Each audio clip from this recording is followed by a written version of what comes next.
Chase, you said, people, if you knew of people who wanted to make videos, to leave something in the comments, and YouTube wouldn't let me comment, so now I'm doing a video response. I hope that is appropriate. Well, consider this my audition, my application for being transtastic. I've been watching the channel for a while. It's something that when I was having a really hard time finding support for FTM things, I mean, all I was finding were, like, T-update things, which at the time didn't really support. I mean, they're cool, they're good, they're really, really good, and I'm really, really happy for people who do them, but it wasn't the kind of support I needed, and this channel gave me a lot of that kind of support. So now that I'm in a better place, I want to be able to be a part of it too. So yes, support groups. I've had very mixed experiences with support groups. I live in the Bay Area now, and I can go to one almost any night of the week, which is amazing. Even doing that, like, it's been kind of mixed, but mostly good. One of the things that's really troubled me, though, is that when I needed support groups the most, like when it was at the very, very beginning of coming out to myself, I couldn't really get to any. I was in a really rural area. It was very liberal, but really, really rural and very remote, and there were 2 trans groups. One was mostly for trans guys, and it was very, very good, but I couldn't really get to it. It only met once a month, and it was very often canceled, and I just had a really hard time. I didn't have a car, so I had a really hard time physically getting to the meetings. The other one met more frequently, but it wasn't really friendly to someone like me. Like, it was only for true transsexuals, and I didn't know what that meant, but I felt like it probably wasn't me, especially because the only trans friend I'd managed to make at that time, she identified mostly as MTF Butch. They wouldn't let her go, and they'd said some really, really mean things to her, and like, I have since become very settled in my own FTM identity, but at the time I was very unsure of myself, feeling very trans, but also very genderqueer, because I identified as a guy, but I also really liked girly things, and I didn't notice myself, like, hating a lot of things that a lot of other trans guys I'd met up to that point did. So I just, like, felt very awkward, and, like, I really wanted more trans support, and I knew I wanted to make some changes, but I, like, didn't know where to go, and the only groups that were available in my town weren't able to give me that kind of support. So what I did do, I started looking at books, and I was in a liberal town, so the library was amazing, and I found this one. It's my gender workbook. It's by Kate Bornstein, and I loved it. I actually ended up reading it and going through it a couple times, and then later I found this book, which was also cool. Oh, and there was another one. Like, even before I read Becoming Invisible Man. Where are you? You're somewhere. I loaned you to my dad! Okay, the other book I read was Stone Butch Blues, and I found a lot in common with that book. The people in my life who were supportive, I got them to read it too. And I talked with them about what I was reading and what I was feeling, and so even though I had very limited support, I did the best that I could to make it the best support that it could be. Alright, so other things for support there. Look at me, I'm pulling on my shirt. Alright, so there's glbtnearme.org, and that's really good. If you're, as Chase says, in the America, you put in your zip code and it'll find all the GLBT resources near you. If you're feeling suicidal or in crisis, the Trevor Lifeline is very, very good. They are savvy.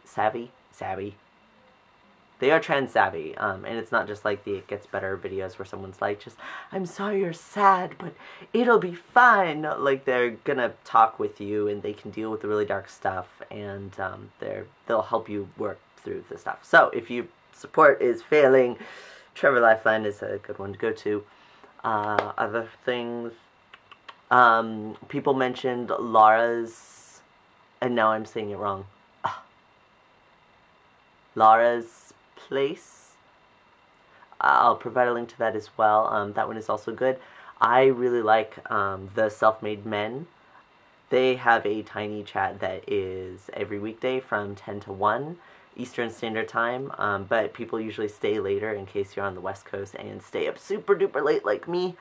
I'm pretty much a vampire, so people usually stay later on that, and that is very good. Other support thingies, there's Tumblr. There's amazing things on Tumblr, but as with any support group, it's full of real people, and real people are fallible. So just bear that in mind when you're going for support.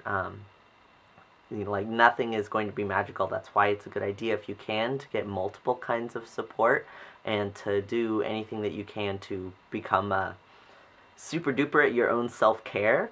That's part of the queer thing. Like, there's a certain period of being on your own and not feeling sure enough to tell anyone about it.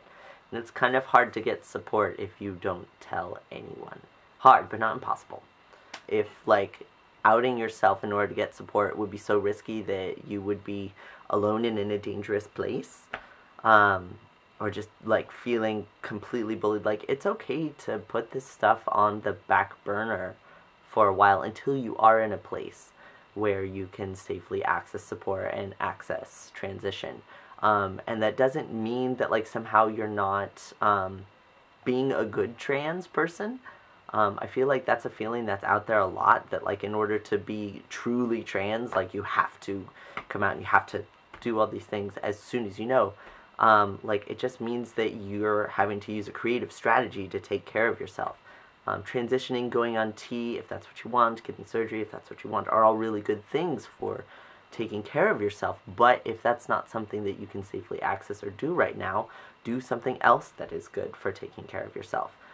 If you have to, like, completely distract yourself, I don't care what in, like, video games, hobbies, anything. Like, if you have to put this on the back burner, that is okay. That doesn't make you, like, less trans. It doesn't make you bad somehow. It's just, you know, another way to survive.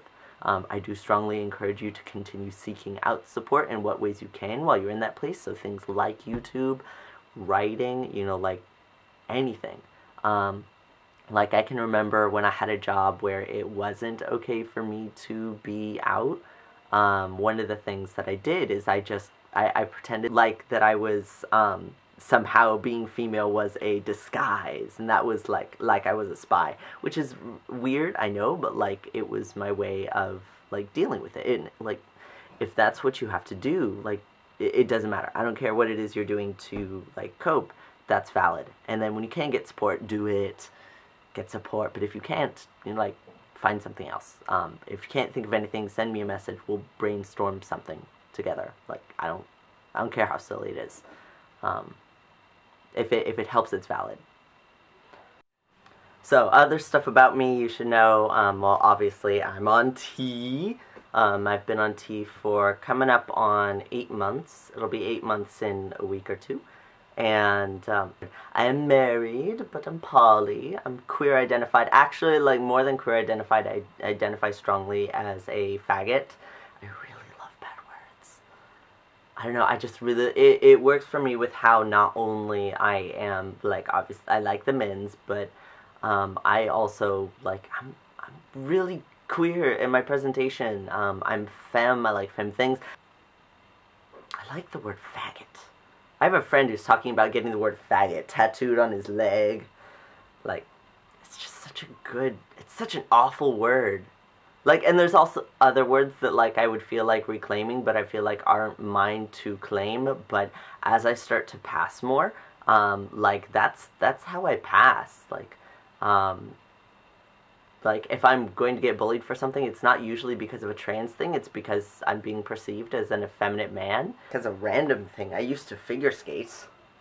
Actually, like, a really powerful thing I recently did, like, even more powerful, I'm getting my name changed in November, but, like, as powerful for me as getting my name changed, I painted my white skates, black. Like, it's huge. I don't know if anybody knows figure skating, but it's a huge deal. It's like, girls don't have black skates. It's only the boys that do, and boys only ever have black skates. And I kind of want to go skating, but I don't want to go alone. Is there anybody in the area who wants to go skiing with me? I will give you free lessons, because that was all fancy. Be a little effeminate trans boys together. That's fun. So fancy. Wow, you can see the reflection of my room. Reflection of the camera.